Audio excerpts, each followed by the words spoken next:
realization you're not this body. So work is for us. We're working for Krishna. We're working for Krishna. We're trying to offer the fruits of our activities to Krishna. Devotees are transcendental when they surrender everything to Krishna and they offer everything to Krishna. Householders who have reports to the deity, everything offered to the deity. See? Income and expenditure was offered to the deity. You know? Everything was done for the deities. Then those devotees, with everything with the name of the deity, everything with that, those householders are definitely transcendental. See? Like that. But other householders don't follow in their footsteps of their parents, just like that. To the extent we don't follow, we're not transcendental. What do we get? Durga chiti iti Durga. She gives you a good slap. When you get a good slap, it's time to reflect again. What did I do wrong? Where did I go forward? You know, like that. And it's positive. It's positive then. If Durga, as mother, as Amba, if she slaps us, then it's good for us. Everybody needs a good kick in the pants sometimes. And when she gives it really good. You know? And the point is this, is that it's very positive. We have to see negative things and negative circumstances.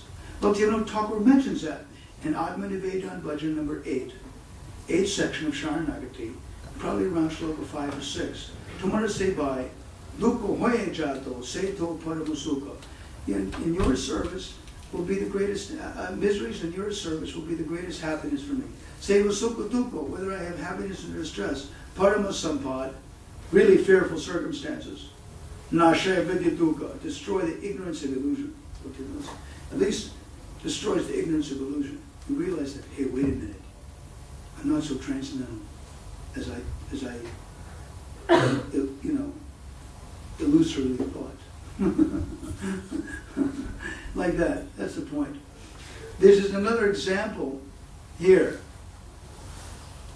that Vibhu, Krishna is in charge. He's the controller. He's the master. And we are Anu. We have to work. We are Anu. Krishna is Vibhu. Same time, even though he's Vibhu, he's extreme. He's Surita Sarvabhutana. He's the friend of everyone. So even though we have to work, he still protects his devotee. This protection is so amazing. You take one step toward Krishna, Prabhupada says he takes 10 steps towards you. And it's so amazing. In any relationship, he's always your friend, and always your guide, and always compassionate. And he's always ready to come at any time in the heart and remind you what you forgot and what you need to do for him. Sometimes he does it very sarcastically and very interestingly. When you get that experience, you feel like somebody is definitely watching over me. And it's very comforting. And he only comes when he feels it's necessary. And when he comes, it's very warming, you know, very comforting. When the Lord comes in the heart and tells you something. When I was coming here, I was just getting ready to step out the door, my flat. And all of a sudden, my deities came in the heart. And he said, "You're not forgetting something, are you?" Gee, what am I forgetting? And then they came in the heart, they told me what I was forgetting. Thanks a lot. And I got it. It was a very important thing. If I would have forgot that, I would have had to come all the way back from Delhi to go collect it. My deities knew it.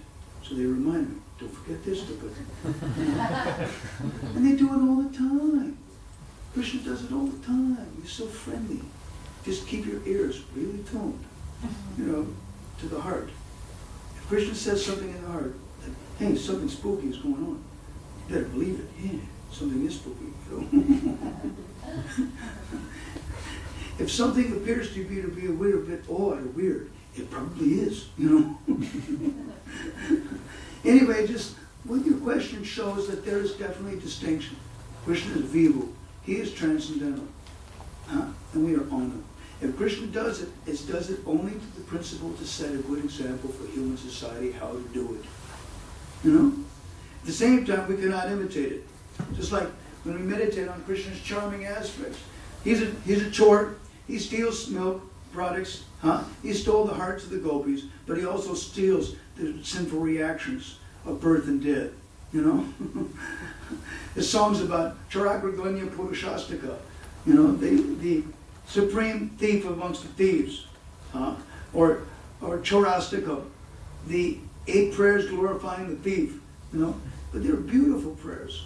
When Krishna's a thief, it's glorified, and it's wonderful, and it's all encompassing. See?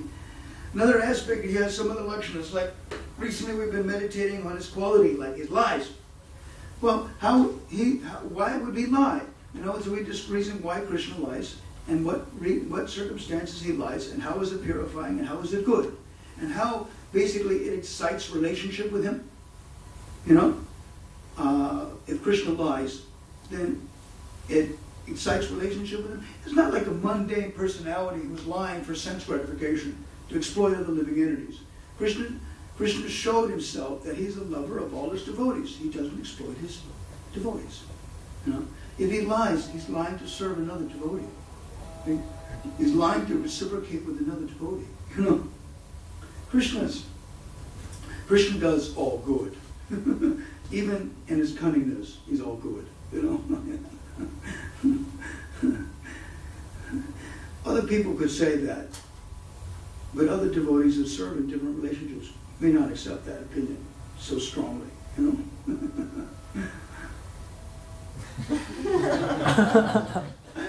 Okay. Anything else? You also spoke before. You also spoke before. Somebody else that didn't speak before? Yes, ma'am. What does it mean to serve the holy name? Huh? What does it mean to serve the holy name? What does it mean to serve the holy name? You serve the holy name. Sevan mukhe jiva ado svayameva spurat yada. Ataka Sri Krishna namadi navavid grayam indriya. We cannot understand the name, fame, form, and activities of the Supreme Personality of Godhead with our blunt material senses. Sevan mukhe jiva ado. But serving him, beginning with the tongue, swayameva spurat yada. He will reveal himself out of his kindness. Serving the holy name means to chant it. The tongue has got two qualities, to vibrate and to honor prasad, foodstuff.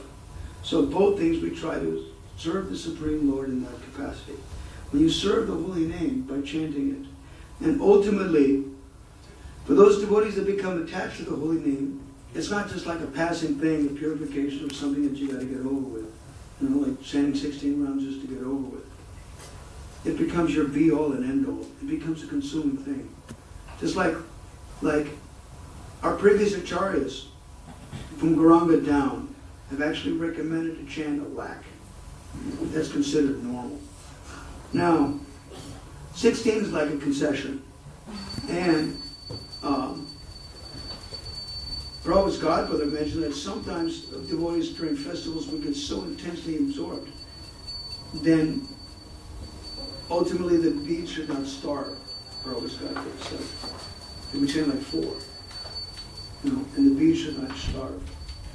But if you can chant a lakh, 100,000 names, which is basically 57.87 rounds, then yeah. Now the question is that how did the householders, what I had, in days of yore, Prabhupada's generation like that, how did you maintain your wife, kids, the bills, the 9 yards, and chant a lakh of rounds? Must have been a very, very high priority. Some people said, Prabhupada's godbrother, before he left his body, he told Mayanidi, not very difficult, in art of chanting, not very difficult. You wake up in the morning and you chant 16, okay? Then you do your puja, read some shastra, offer something, you worship your thakur, eat something. Chant another 16 before noon. Chant 32 before night. Not very difficult. For one who's absorbed in chanting, it's not very difficult. Why we don't do it? We have so many distractions. Our mind is not distracted. Mechanically speaking, when you do the mathematics, 5 hours, 6 hours, should be able to do it. But how come we can't do it? Because yoga is chalatamasa. The mind is stolen by something else. Tell me about it. Prabhupada told Mukunda Goswami in 1966, in an offering Mukunda Maharaj made in 2005 or 2005, I think it was. He was talking about that. Prabhupada was walking with him in 66. Prabhupada turns to him and says, you should chant 64. And Mukunda Maharaj is like thinking about it. God, I'm in New York. How am I supposed to do that, you know? He's just thinking, how am I going to arrange my day in such a way to do that? He didn't say yes, he didn't say no. He's just thinking, how? So he's just thinking, how? And Prabhupada understood, he's thinking how. Right? So after a little bit, Prabhupada says, looks him in the eyes and says, you should chant 32.